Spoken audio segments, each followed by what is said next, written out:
Alguns livros têm um grande sucesso quando são lançados, se transformam em best-sellers, ganham prêmios importantes e depois, por algum motivo, caem no esquecimento, mas de uma forma ou de outra, por conta de sua qualidade, mesmo que não estejam sempre em evidência, seguem sendo lembrados como grandes obras. E esse é o caso do nosso livro de hoje, A Boa Terra, de P.O.S. Buck.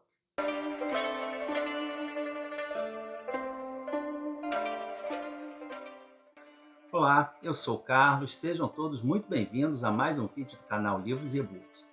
E hoje a nossa conversa é sobre A Boa Terra, um romance da escritora norte-americana P.O.S. Buck e o primeiro livro de uma trilogia intitulada A Casa da Terra, mas cujas sequências não tiveram nem de longe o mesmo sucesso desse primeiro livro. Toda a trilogia foi publicada no Brasil, mas os dois últimos volumes estão há muito tempo fora de circulação. O terceiro, Casa Dividida, é até encontrado com certa facilidade, porque ele teve uma edição na década de 90. Mas o segundo, Os Filhos de Wang Lung, só em edições muito antigas e a preços proibitivos, pelo menos na estante virtual. O próprio A Boa Terra já teve várias edições, e atualmente a edição disponível é essa, da Alfaguara, mas ele é facilmente encontrado em sebos, bem baratinho, geralmente na edição da Editora Abril, da coleção Grandes Clássicos. Se ao final do vídeo você se interessar pelo livro e quiser adquiri-lo através da Amazon, o link estará na caixa de descrição. Fazendo a compra desse livro ou de qualquer outro produto do site utilizando esse link, você estará contribuindo sem nenhum custo extra para uma causa social, porque eu repasso a minha comissão para uma instituição de assistência, certo? E eu fiz essa leitura com a Lê Docena e foi uma experiência ótima, porque A Boa Terra é um livro que dá margem a muita discussão. Então a gente teve bastante em que conversar. É um romance comovente, é inesquecível, que prende a atenção da gente, daqueles livros que fica difícil largar antes de terminar.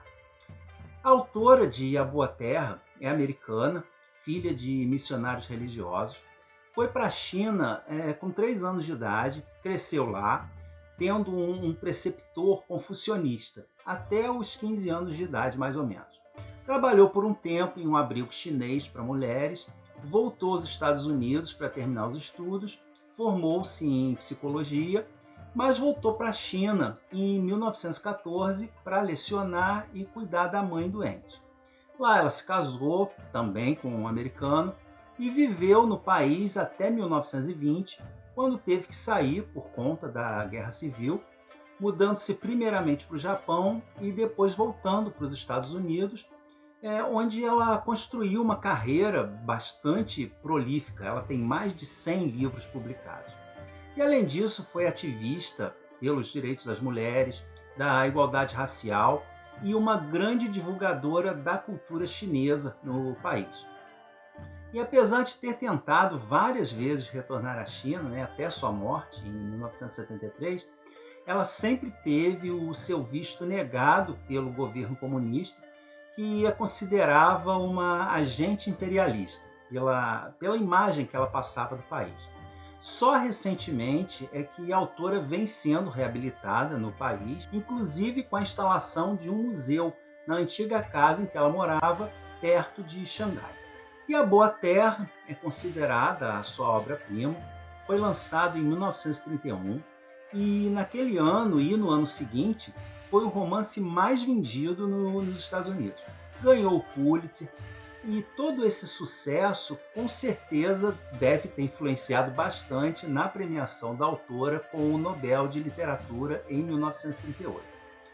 Mas apesar desse sucesso todo, A Boa Terra acabou caindo no esquecimento, mas eventualmente ela acaba retornando aos holofotes, porque é realmente um livro marcante e que vale muito a pena conhecer.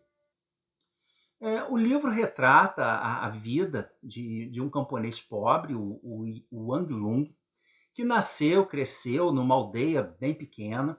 Ele é filho único, órfão de mãe, e mora ali num casebre com o pai idoso. E a única rotina que ele conhece é o trabalho duro no campo e os cuidados com o pai. E o Wang, ele é um grande seguidor das tradições ancestrais, principalmente do respeito, do cuidado filial e o dever da família, né, dos seus cuidados com a família. E ele acredita também que a terra é a fonte da riqueza e da felicidade.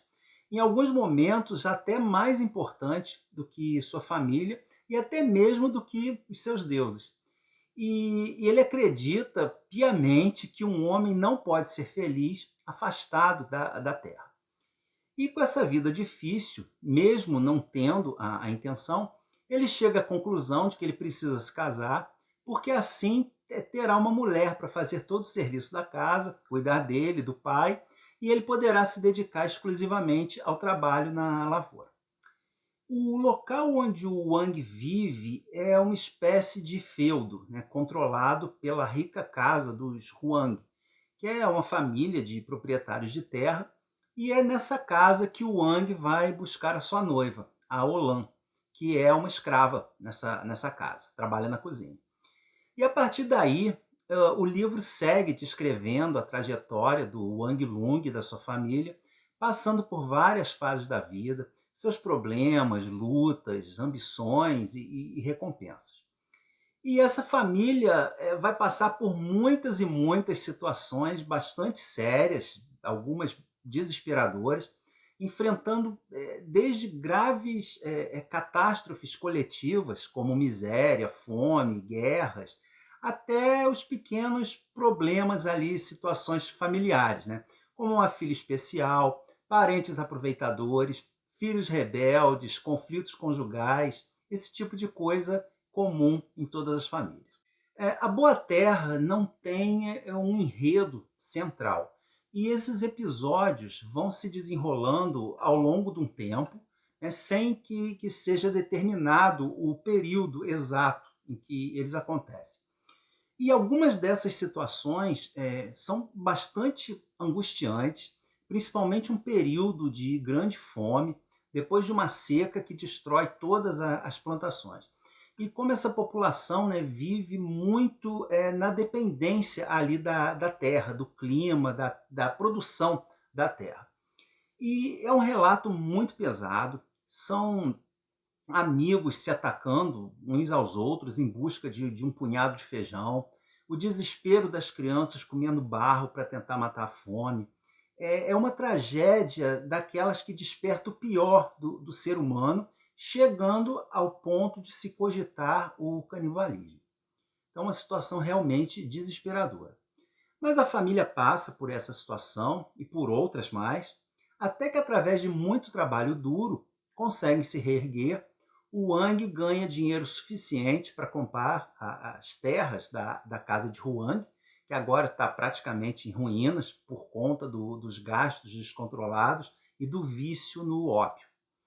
E com muito trabalho e perseverança, ele passa de humilde camponês a um grande proprietário de terras. E ele agora, finalmente, pode enviar seus filhos para a escola, não precisa mais trabalhar na terra, mas com isso também começa a enfrentar situações e problemas antes impensáveis para ele, né? E dentro da sua própria casa.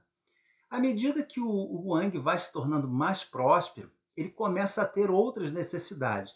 Muda a sua alimentação, muda o modo de se vestir, a moradia, e com isso ele vai se afastando da terra e daqueles hábitos simples mantidos pela família há gerações.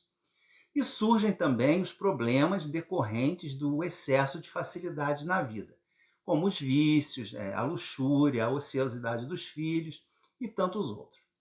E a única coisa que o Wang, que agora já está velho, ele quer um pouco de paz, mas sempre tem alguma encrenca acontecendo, principalmente entre seus filhos e suas esposas.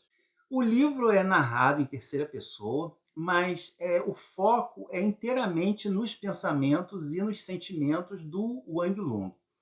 E ele é um personagem bastante bem construído, ele é determinado, corajoso, muito idealista, mas muitas vezes acaba se comportando como um idiota.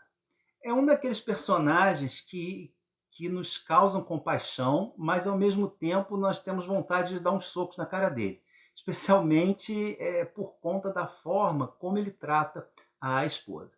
Para ele, a Olan é uma mulher muito simples, calada, com raciocínio lento e extremamente teimosa. Mas para nós, leitores, nós vemos que na realidade ela é uma mulher tremendamente forte, resistente e muito mais inteligente do que ele. E em alguns momentos-chave, é ela quem irá tirar a família de vários desses apuros. E uma das questões que nós discutimos durante a leitura foi justamente essa forma com que o Wang tratava a esposa. Embora em alguns momentos fosse perceptível o amor que ele sentia por ela, mesmo que ele não expressasse esse amor. Em algumas situações, ele até se questionava se estaria agindo corretamente, como se ele tivesse uma mentalidade moralmente superior, uma consciência diferente ali da maioria do que seria certo ou errado, mas ao mesmo tempo não tivesse a coragem de agir de acordo, né? E ele acaba sempre cedendo à forma já tradicional e estabelecida naquela sociedade. Mas o livro tem muitos outros personagens, embora nenhum deles tenha grande profundidade. Mas mesmo assim são personagens bem marcantes. Os filhos, né, são bastante diferentes entre si e que, cada um a seu modo, trarão momentos de alegria, tristeza, apreensão e orgulho para o pai, como todo filho. Temos o pai do Wang, bastante idoso e debilitado, e que em um dado momento do livro ele protagoniza uma cena divertidíssima, quando ele vê uma mulher que ele não conhece na casa e quer bater nela, gritando para todo mundo ouvir, né, que é uma prostituta.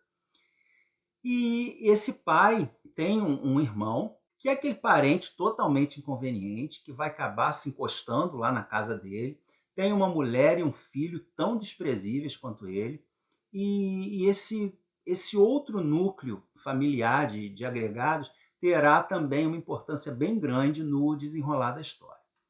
Um outro personagem marcante é o Xing, vizinho do Wang, que ele comete um ato desesperado, do qual ele se arrepende, e depois disso ele vai se tornar aquele companheiro devotadíssimo do Wang por toda a vida. Uma amizade realmente muito bonita. Temos também algumas personagens femininas, claro. A tia do Wang, que é aquela pessoa futriqueira, leve trás, causadora de problemas.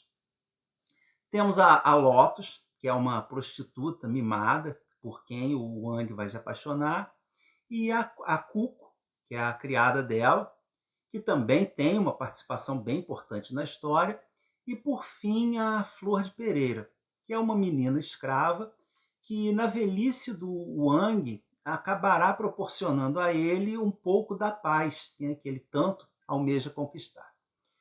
E grande parte do sucesso desse livro se deveu a ele ser encarado, desde a sua publicação, como uma introdução à cultura chinesa. E durante muito tempo ele foi considerado uma espécie de manual de apresentação do país para o Ocidente. E aí nós temos que lembrar que no início do século XX, os países orientais ainda eram mais desconhecidos e exóticos do que hoje. E o conhecimento sobre eles chegava ao Ocidente principalmente através dos livros e da visão dos ocidentais que estiveram lá.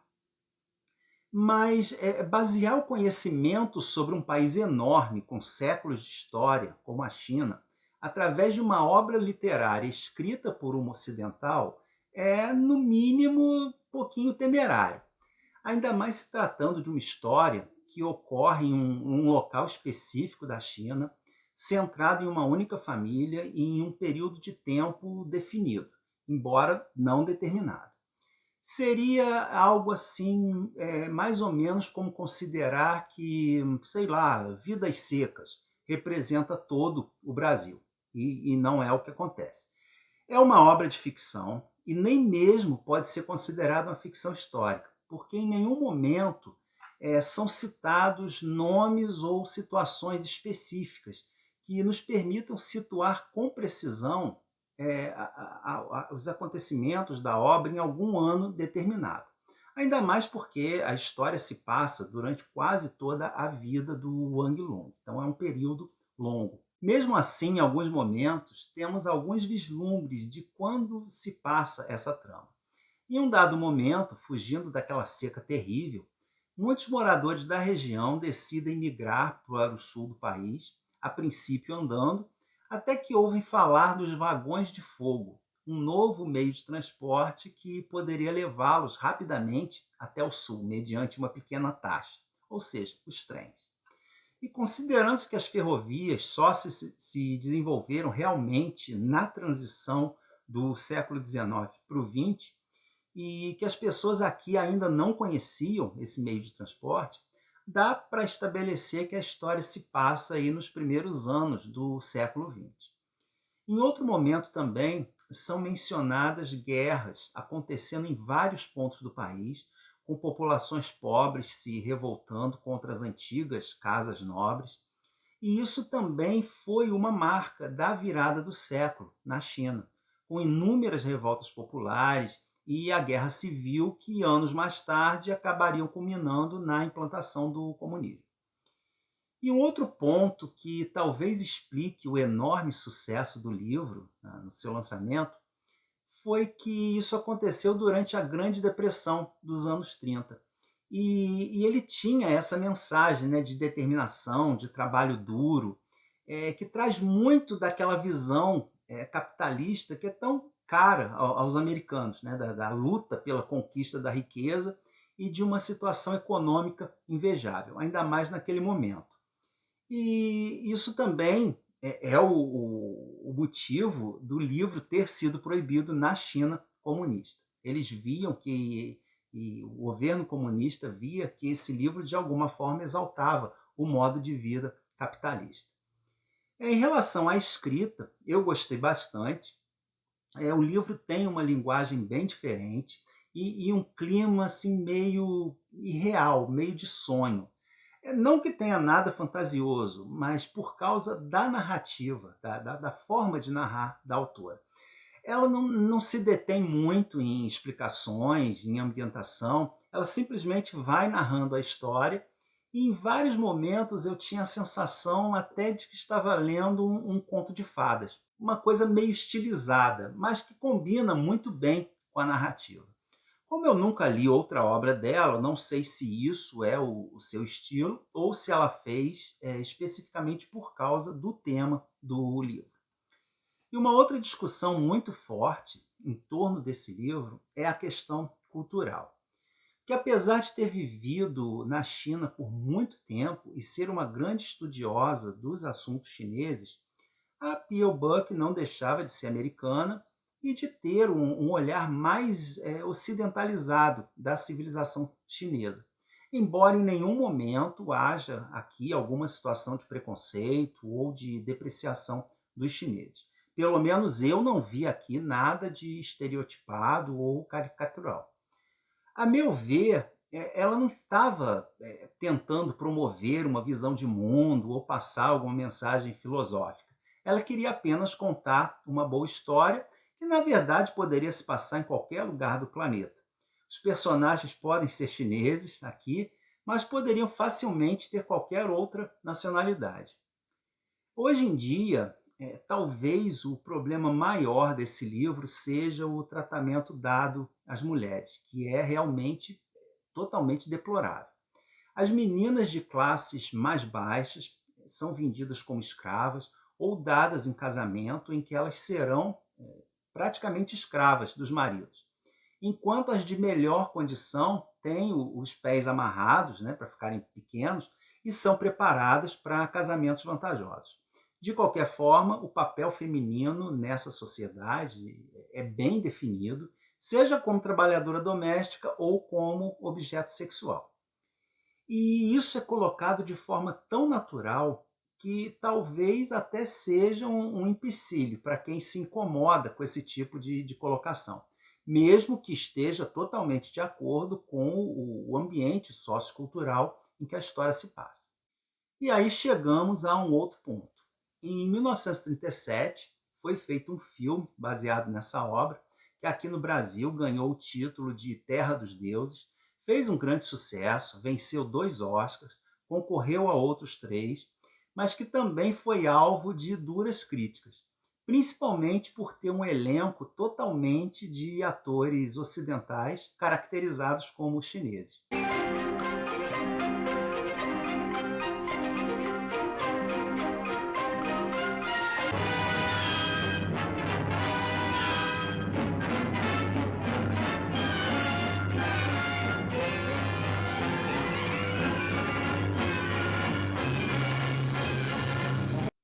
E a crítica foi de que isso tirou muito da autenticidade do filme.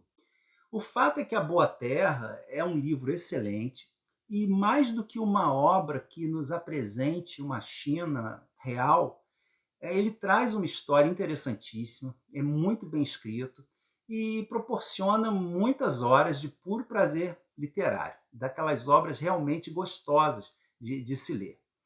Então eu espero que tenham gostado de conhecer um pouco dessa obra, dessa autora, e me contem aí embaixo nos comentários se já conheciam ou ficaram com vontade de conhecer esse livro.